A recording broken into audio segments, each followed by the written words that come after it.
Saudara-saudara yang dikasihi Tuhan Yesus Kristus, renungan harian hari ini berjudul You Are the Best Friend. Saudara, dalam tradisi agama Islam, dikenal ada kisah persahabatan yang hampir mirip dengan kisah persahabatan antara Yonatan dan Daud, yaitu kisah persahabatan Jalaluddin Rumi dengan Samsi Tabriz. Begini ceritanya. Pada suatu saat ketika Rumi gelisah, ia kemudian berkelana ke kota Konya. Dan dia berjumpa dengan seorang darwis, seorang suci pengembara dari Tabriz yang bernama Samsudin. Umur Samsudin 20 tahun lebih tua usianya dari Rumi. Dan pertemuan itu terjadi pada tanggal 26 Jumadil Akhir tahun 624 Hijriah atau tanggal 28 November tahun 1244 Masehi. Samsi Tabriz adalah seorang darwis yang aneh tetapi sekaligus mempesona. Wajahnya tampan, karismanya luar biasa, pikiran-pikirannya kritis, radikal, dan brilian. Khotbah-khotbahnya pun memikat dan dalam isinya. Samsi adalah seorang sufi yang tidak punya hubungan secuil pun dengan gerakan sufi konvensional. Saudara, pada perjumpaan dengan Rumi dan Samsi, kedua-duanya saling melengkapi. Rumi seakan-akan menemukan sesuatu yang telah lama ia cari ada pada diri Samsudin. Demikian pula sebaliknya, Samsudin menjumpai sesuatu yang telah lama ia cari ada pada diri Jalaluddin Rumi. Tetapi apakah itu semua? Seorang yang bernama Nicholson berkata, pada pribadi Samsudin, Jalaluddin Rumi menjumpai suatu penjelmaan atau gambaran dari kekasih Tuhan atau gambaran manusia adipurma atau gambaran manusia paripurna, insan kamil yang sejati. Samsudin memang bukan orang kaya, namun gairah hidupnya luar biasa. Pengalamannya juga luar biasa. Sangat luas pikirannya dan sangat kaya.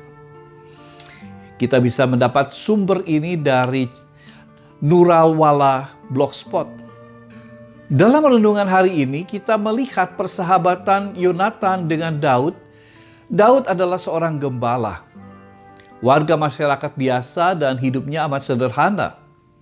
Sedangkan Yonatan adalah anak raja, Raja Saul, kaum bangsawan, berlimpah harta miliknya, dan ditilik dari strata sosial, keduanya jelas berbeda.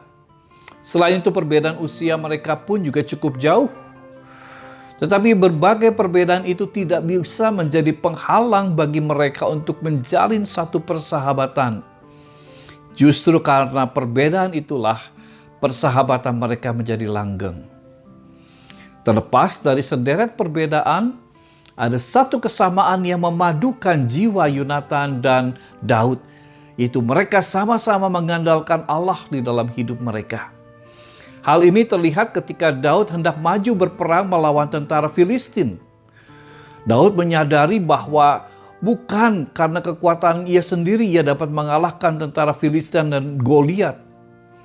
Yonatan memiliki keyakinan kuat bahwa Daud akan memenangkan pertempuran itu karena campur tangan Allah. Dan Yonatan juga dengan rela ia menanggalkan jubah yang dipakainya dan memberikannya kepada Daud juga baju perangnya. Sampai pedang, panahnya, dan ikat pinggangnya juga semua diberikan kepada Daud. Padahal jubah dan perlengkapan perang adalah sebuah lambang kehormatan dan kedudukan dari Yonatan. Tetapi juga ini adalah hadiah yang sangat baik untuk Daud, merupakan tanda kasih Yonatan kepada Daud. Nah, persahabatan mereka teruji ketika suatu saat Raja Saul sangat membenci Daud dan ingin membunuhnya. Mengapa? Karena Yonatan memiliki keyakinan bahwa Daud tidak bersalah dan benar di hadapan Allah. Ini ujian yang terberat dari satu persahabatan yang sejati. Yonatan berani berkorban demi Daud, walaupun harus menerima caci maki dari ayahnya sendiri. Yonatan berpendapat bahwa Daud tidak memiliki kesalahan apapun dari Saul.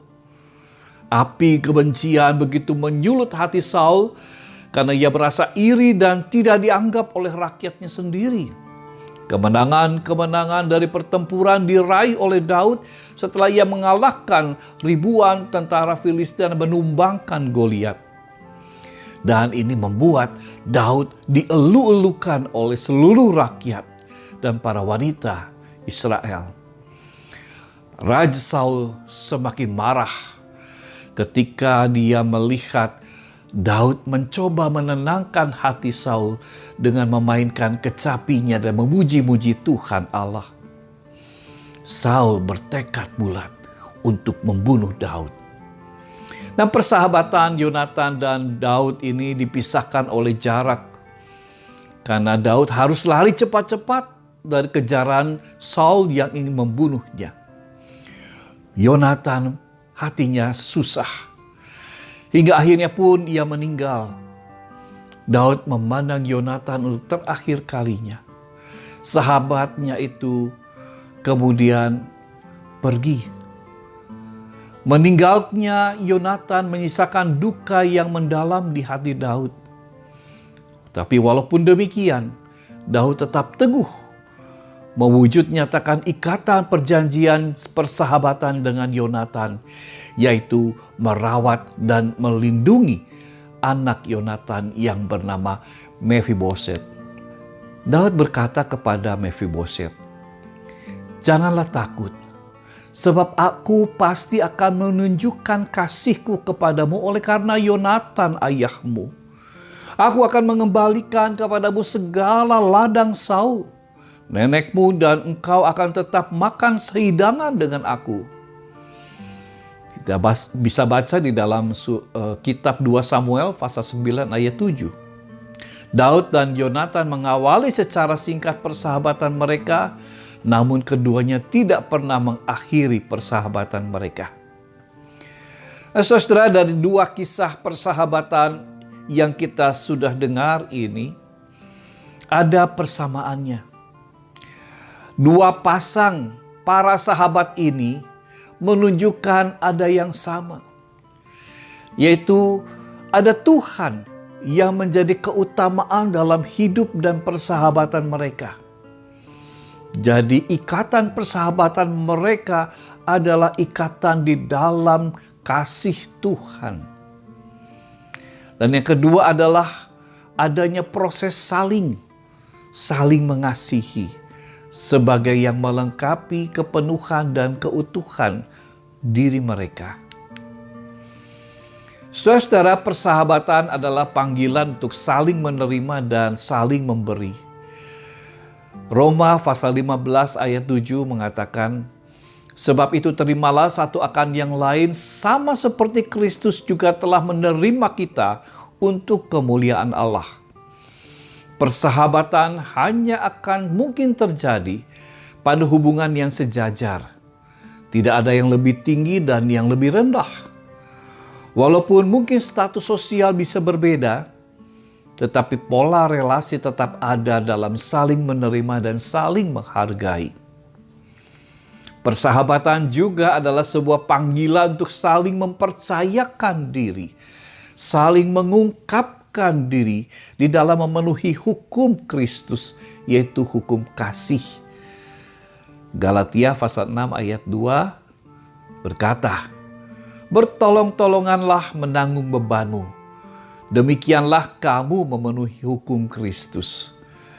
Mari kita semakin merayakan persahabatan yang kita sudah bangun, sudah ikat dengan beberapa orang, yang justru semakin melengkapi kedirian kita, semakin menumbuh kembangkan identitas kita yang jelas sebagai orang-orang yang percaya kepada Tuhan dan mengasihi sesama.